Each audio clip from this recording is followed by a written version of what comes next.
France Culture, Olivia Gesbert, bienvenue au club.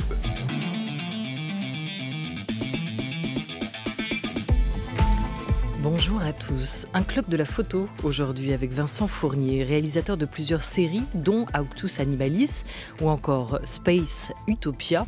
Le photographe Vincent Fournier s'expose cette semaine avec Uchronie au musée de la chasse et de la nature à Paris jusqu'au mois de septembre. Une exposition qui nous parle de ses futurs possibles, de son rapport au vivant et aux technologies, de ses rêves tout simplement. Et si le futur est encore de la science-fiction, vous verrez avec lui, vous verrez en l'écoutant, vous verrez en regardant ces photos qu'il existe bel et bien dans nos imaginaires. Ce futur, bienvenue à vous, bienvenue au club, on est vendredi.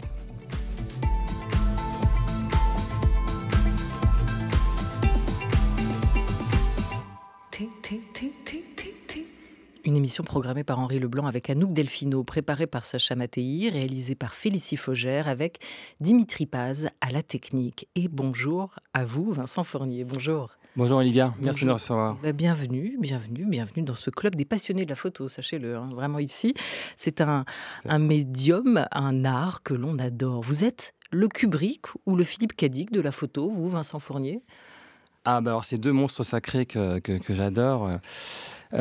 Kubrick, particulièrement 2001, l'Odyssée de l'espace, c'est un film auquel je fais beaucoup référence dans l'exposition. Là. L'exposition est traversée de références à ce film. Moi, j'avais été très marqué par une scène à la fin du film où on retrouve le cosmonaute Dave dans sa combinaison spatiale entouré de mobilier Louis XV, et j'aimais bien cette espèce de confusion des temps, d'aller-retour entre le passé et le futur qu'on retrouve beaucoup dans l'exposition.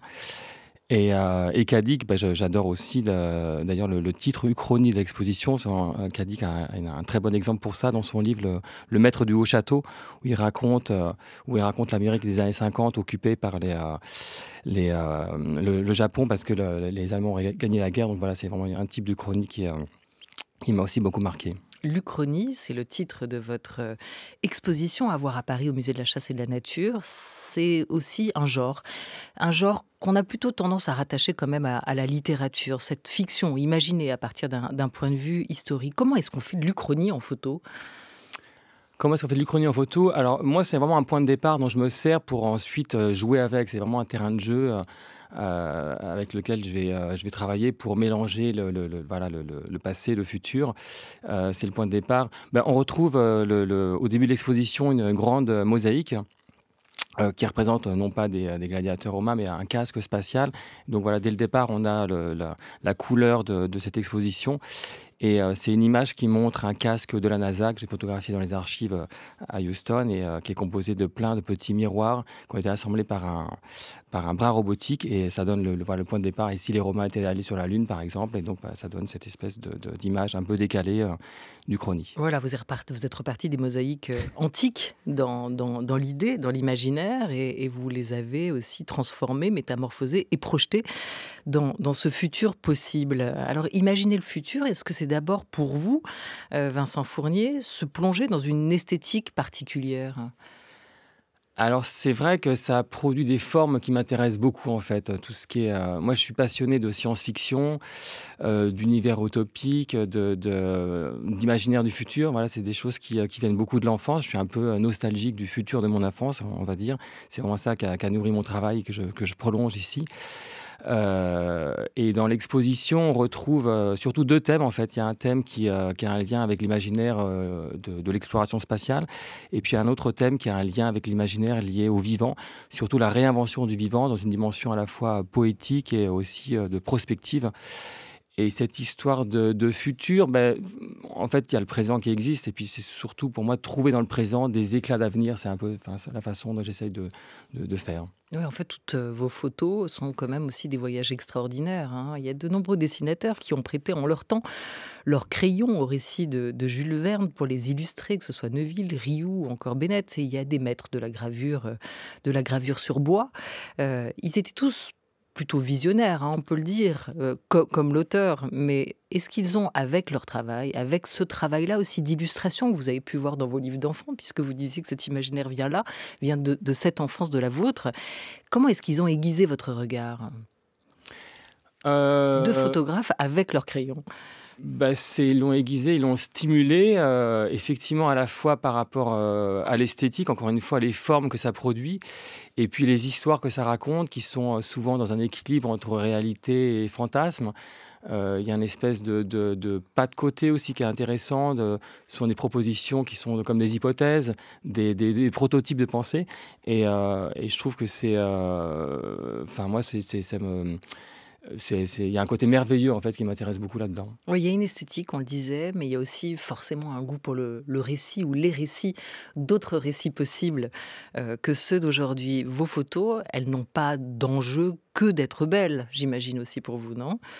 Non, non, non, elles sont à la fois nourries d'histoire. Alors c'est des images qui vont plutôt questionner en fait. J'ai pas une position particulière. J'aime bien ménager un trouble avec ça et plutôt susciter le questionnement en fait, l'interrogation. Mais vous questionnez le réel ou vous questionnez l'avenir? En somme, vous pensez qu'on manque quand même cruellement aujourd'hui, dans ce temps présent, coincé comme on est dans ce présentisme presque parfois un peu réducteur, un peu malsain. On manque cruellement de futurs désirables? Oui, je le pense, effectivement. Le futur est un peu en panne. On est effectivement dans un présent perpétuel, lié beaucoup aux réseaux sociaux, en fait. Hein. C'est ça.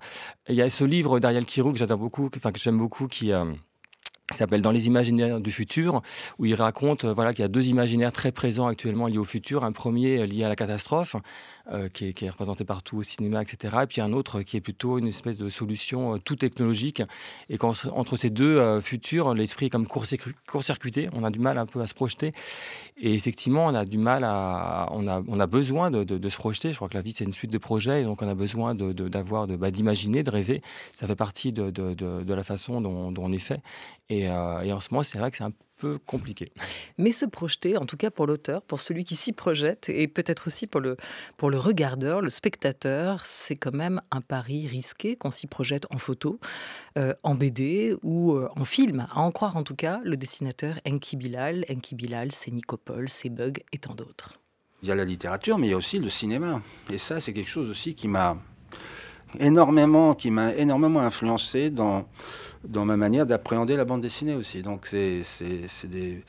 on peut parler, je sais pas, d'un film qui est fondateur pour moi de beaucoup de choses, qui est 2001 d'Odyssée de l'espace, qui est un film qui a aujourd'hui, si on le voit, on peut lui trouver quelques signes de faiblesse, de vieillissement, certainement, hein, mais dans la forme, hein, mais pas dans le fond. Le fond, le questionnement reste sans réponse. On est dans quelque chose qui est puissant, voilà, et qui sort évidemment du champ du divertissement, et qui est un film qui m'occupe toujours intellectuellement, aujourd'hui encore. Et moi, j'aime ça dans le cinéma, j'aime ça dans les œuvres littéraires. C'est des choses qui restent et qui vous lâchent pas. Donc moi, j'essaie de fonctionner comme ça, avec cette idée du questionnement, toujours, et cette zone que j'appelle prospective, qui est juste devant, dans cette temporalité du futur proche, elle est là pour ça. Et c'est ça qui m'amène aussi parfois à mettre le doigt sur des choses qui font très très mal, et ça a été le cas notamment du 11 septembre. Je ne suis pas devin, je ne suis pas visionnaire, mais quand on joue avec cette temporalité de la manière dont je viens de l'évoquer, on a de fortes chances de tomber juste, malheureusement. Voilà, là c'est la plume dans la plaie, hein, comme l'évoque Enki Bilal. Ça vous est déjà arrivé à vous, Vincent Fournier, à force d'imaginer, de rêver, de vous projeter, de tomber sur un os, ou pire que ça, sur des choses qui font très très mal, comme l'évoquait Enki Bilal, dans ses projections vers le futur? Non, pas véritablement. Non, j'ai pas eu cette expérience-là, mais non, mais je suis ravi que vous passiez un Enki Bilal. J'adore. Il sera d'ailleurs présent en fait au musée de la chasse et de la nature. Il est invité. Parce que aussi. vous avez des invités, oui, en plus voilà, tout autour de l'exposition. Donc vous n'avez jamais eu peur de ce que vous avez pu apercevoir, entrevoir dans vos rêves? Eh bien, dans mes projets, qu'est-ce qu'il y a là, j'ai un projet qui s'appelle les fleurs de chair. Ce sont des fleurs, des plantes qui produisent de la chair artificielle comestible pour la manger. Ce sont des recherches basées sur les tissus cellulaires. Et ce que je montre, ce sont les squelettes de ces fleurs de chair. Donc, je ne sais pas si on arrivera jusque-là, mais ça pourrait être... Mais ça, c'est pas forcément un futur désirable. Non, mais bon, c'est présenté sous une forme très belle aussi, en fait. Mais vous questionnez ça. Où est-ce que la science nous emmène aujourd'hui aussi?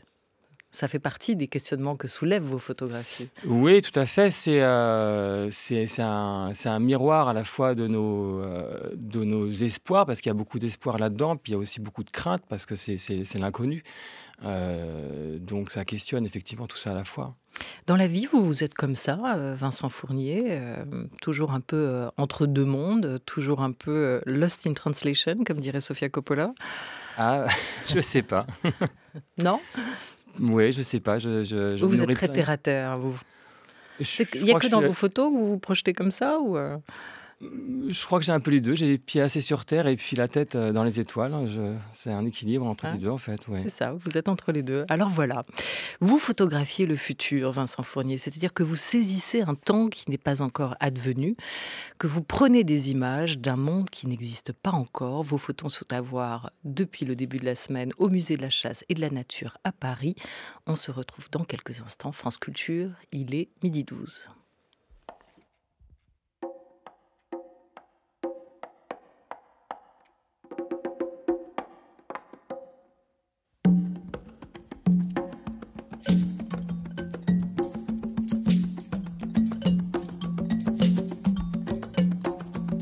And the earth was formless, void, darkness upon the face of the deep. The Spirit moved across the water and there was light. It was good. It was good.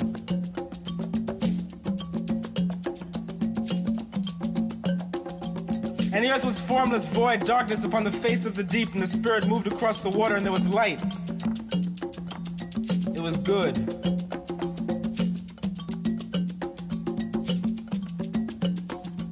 Are not princes, kings, ancient and honorable, neither sword nor spear dispersed into the four corners of the earth? For the sickles, for the mattocks, for the forks, for the axes. And the earth was formless, void, darkness upon the face of the deep. The Spirit moved across the water and there was light. It was good.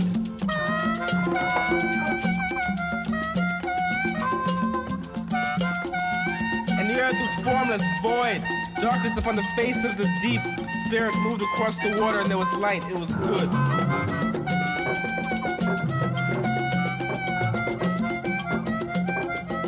Are not princes, kings, ancient and honorable, neither sword nor spear dispersed into the four corners of the earth?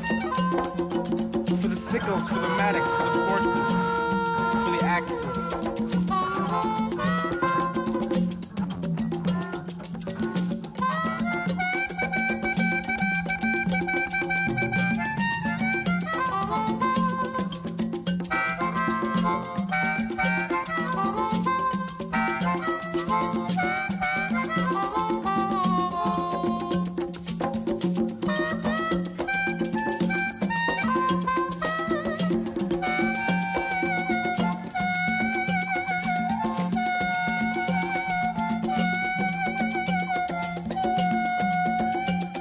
His paws still stretched out to turn aside from justice, to fall into the slain, to turn away under a pomegranate tree in the garrison of the Philistines.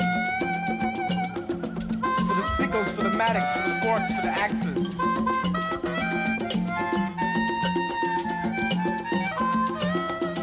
Are not princes, kings, ancient and honorable, neither sword nor spear dispersed into the four corners of the earth?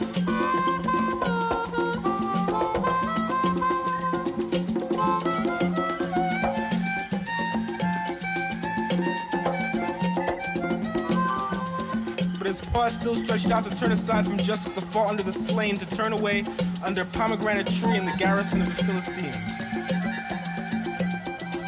For the sickles, for the mattocks, for the forks, for the axes. And not princes, kings, ancient and honorable, neither sword nor spear dispersed into the four corners of the earth.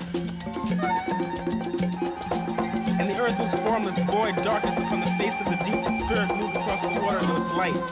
It was good. For the sickles, for the mattocks, for the forks, for the axes.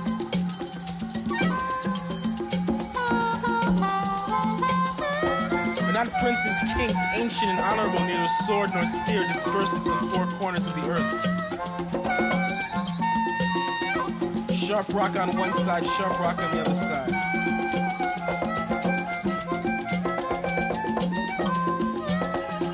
The first murder, Chandler, preparing Mason, he breathed into the lungs, into the dust of the life 2,000 years before asbestos.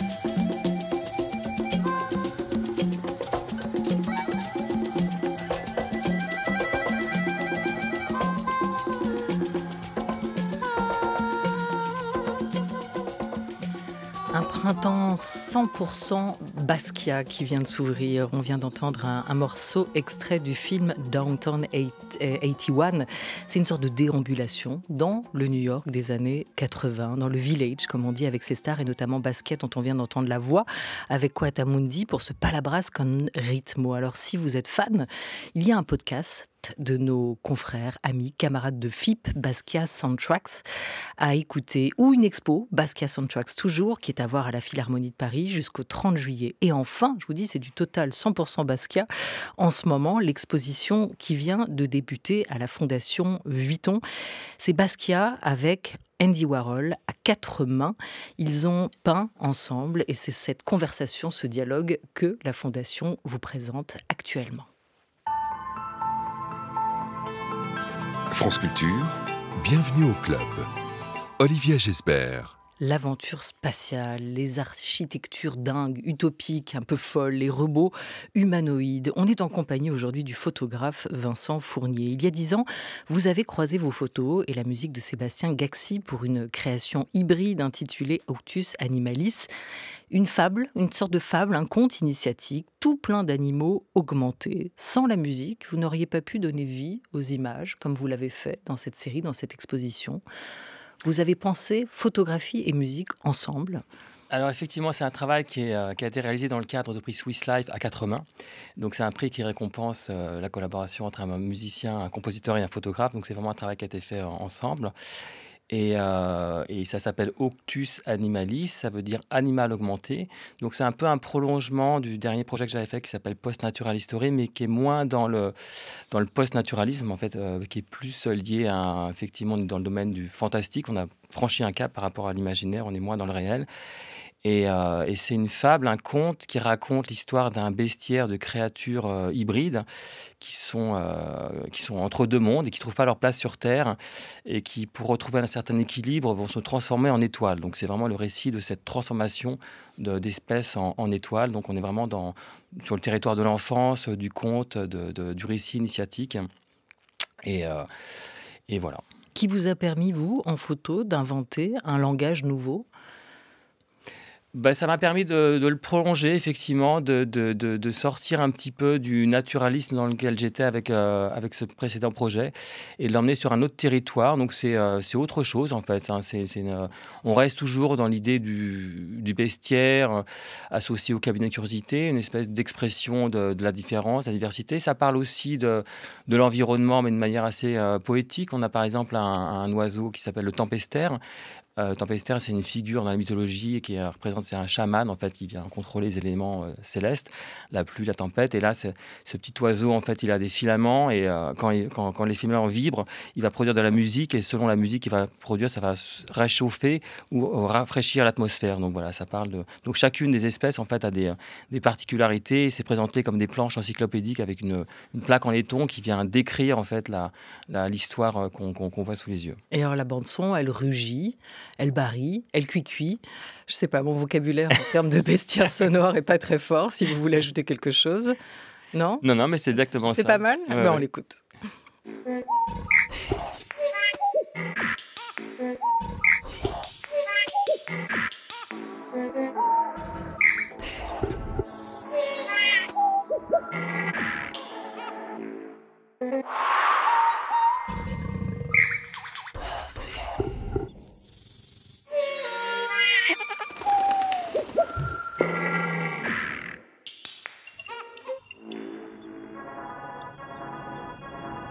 Et puis, c'était pas vrai que je n'aime pas les hommes.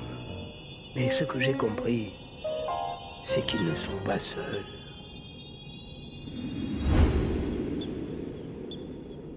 musique signée Sébastien Gaxi, avec la voix de Denis Lavant. Le comédien qu'on vient d'entendre Tout à fait. à l'instant. Grand monsieur. Quelle expérience sensorielle ou peut-être intellectuelle vous vouliez offrir aux regardeurs avec cet Octus Animalis? Qu'est-ce que vous voulez provoquer? Une forme d'émotion, à la fois esthétique. Moi, ça me rappelait aussi un peu Pierrot le Loup, voilà, ce conte musical. Hein. Et Pierre et le Loup, pardon.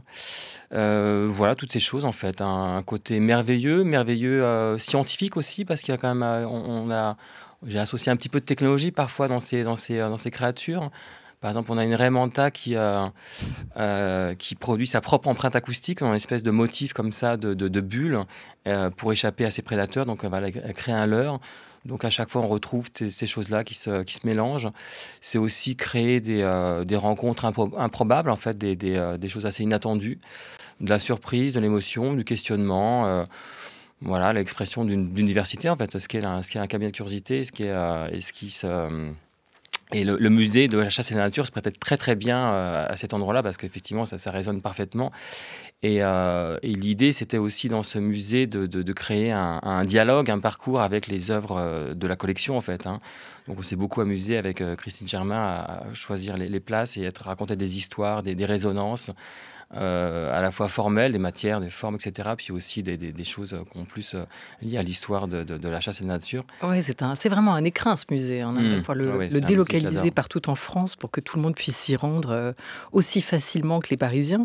Le numérique et la technologie que vous attendiez pour réaliser vos rêves, Vincent Fournier, parce que vous êtes photographe à la base, mais là, à la photographie, dans tous ces projets, dans toutes ces séries que vous avez montées ces dernières années, vous avez greffé, ajouté l'impression 3D, la vidéo, des logiciels de retouche. C'est cette technologie que vous attendiez? Disons que je l'ai bien accueillie. Je ne sais pas si je l'attendais, mais elle s'est présentée et je l'ai accueillie avec bonheur parce que pour moi, c'est vraiment des outils qui me permettent de créer des choses assez hybrides.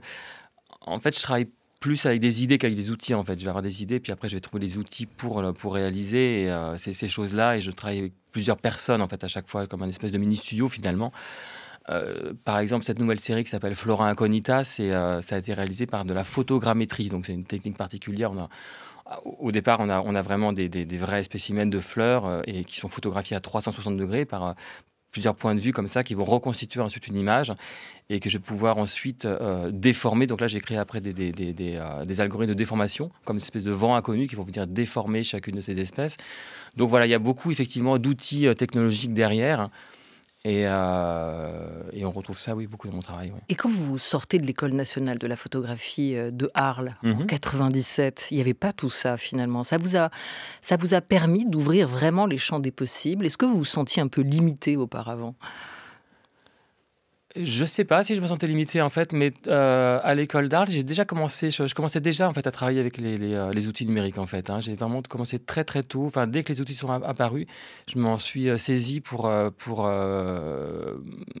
formuler des choses que j'avais envie de formuler. Et effectivement, ça a été très je les ai accueillis avec beaucoup de bonheur. C'était une évidence alors que vous alliez les adopter, ces technologies-là. Les rencontres d'Arles, elles vont se tenir en juillet-août cet été, comme chaque année, et vous y serez présent avec cette série-là, hein, Octus Animalis. Octus Animalis sera présenté effectivement pendant les rencontres d'Arles. Ouais. Qu'est-ce qui représente ce festival pour vous ? Beaucoup de choses, parce que moi, c'est déjà à la ville d'Arles, c'est là où j'ai étudié, j'ai fait l'école de photographie en Arles. C'est pas là où vous êtes né beaucoup plus loin. Hein. Alors, oui, effectivement, je suis né à Ouagadougou, Burkina Faso. Voilà, je suis arrivé en France, j'avais 5-6 ans. Après, j'ai grandi en Bretagne, et puis ensuite, j'ai fait mes études dans le sud de la France, et donc à Arles, à l'école d'Arles, où j'ai ensuite exposé pendant les rencontres d'Arles, et puis j'ai travaillé pas mal avec François Ebel, qui était le directeur des rencontres pendant un moment. Donc voilà, c'est un lieu qui compte beaucoup pour moi et dans lequel je me réinstalle en fait en ce moment. Voilà, je suis en train de partager ma vie entre Paris et Arles, donc il y a une espèce de retour aussi Au pays, cette ville. le Ouais. retour au pays natal. C'est à la fois un festival, vous le dites, qui compte pour vous, mais qui compte aussi beaucoup pour la photographie aujourd'hui. Il faut quand même Bien sûr. le rappeler. C'est une plaque tournante pour les photographes, hein. Tout à fait. Et c'est important d'en être dans un monde, dans un secteur, une discipline qui est aussi devenue de plus en plus foisonnante, concurrentielle entre l'information et entre les versions artistiques qu'on peut en avoir aujourd'hui, hein. Tout à fait. Oui, oui. Oui, puis c'est une ville qui est en totale mutation aussi, la ville d'Arles, avec la Fondation Loumat. Hein, ça a modifié complètement le paysage de la ville. Vous trouvez votre place, vous, dans ce monde? Il y a une place pour des photographes du futur comme vous, Vincent Fournier? Ah, moi, je suis bien à ma place. je me trouve. Oui, bien sûr, il y a une place. Enfin, c'est aussi aux gens de faire la place, en fait. Voilà, Alors ça- voilà, ça- je ça se reformule. passe. Est-ce qu'il a fallu jouer des coudes? Écoutez, moi, je suis un peu un ovni finalement dans le paysage de l'art contemporain et de la photographie. Je suis ni dans l'un ni dans l'autre. J'ai d'abord été plutôt reconnu par les États-Unis. En fait, c'est d'abord le Metropolitan Museum à New York qui a fait l'acquisition de pièces auxquelles j'ai exposé. Après le Mori Art à Tokyo. Et c'est plus récemment, après le Centre Pompidou. Voilà, je suis passé par des chemins détournés. Donc, ça a été difficile. Non, en fait, moi, ça s'est fait très naturellement. Le Met, par exemple, j'ai reçu un mail que j'ai mis à la poubelle au début parce que je crois que c'était un spam. Mais bon, donc c'était Et bien. il faut ouvrir tous ces spams, c'est ce que vous êtes en train de nous dire, si on veut, on ne veut pas passer à côté de sa chance. Photographier, pour terminer, Vincent Fournier, les journalistes de la rédaction sont en train d'entrer pour le journal de Thomas Cluzel. Photographier simplement le réel qui nous entoure, ça ne vous intéresse plus ou vous y reviendrez peut-être un jour? Alors si, j'ai une partie de mon travail Space Utopia qui concerne vraiment de la photographie directe. Là, pour le coup, il n'y a absolument aucune retouche. C'est des images qui sont faites en direct, qui sont mises en scène, donc qui jouent sur un espèce d'équilibre entre le documentaire et la fiction.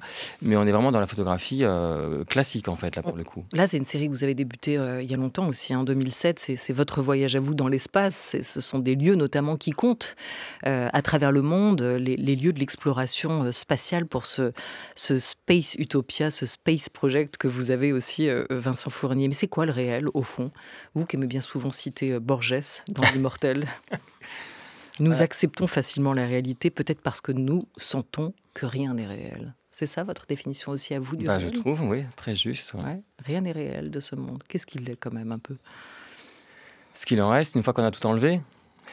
C'est-à-dire pas grand-chose, c'est bien ça? Cette exposition, Vincent Fournier, la vôtre, elle s'intitule Uchronie. Elle est présentée en ce moment au Musée de la Chasse et de la Nature à Paris. C'est à voir jusqu'au mois de septembre. 17 septembre. 17 septembre. Et on peut passer aussi par les rencontres de la photographie d'Arles qui auront lieu cet été pour voir aussi, si on ne passe pas par Paris, cette série que vous avez pensée, imaginée, la plus folle, et en musique, Octus Animalis. Merci beaucoup à vous. Merci Olivia.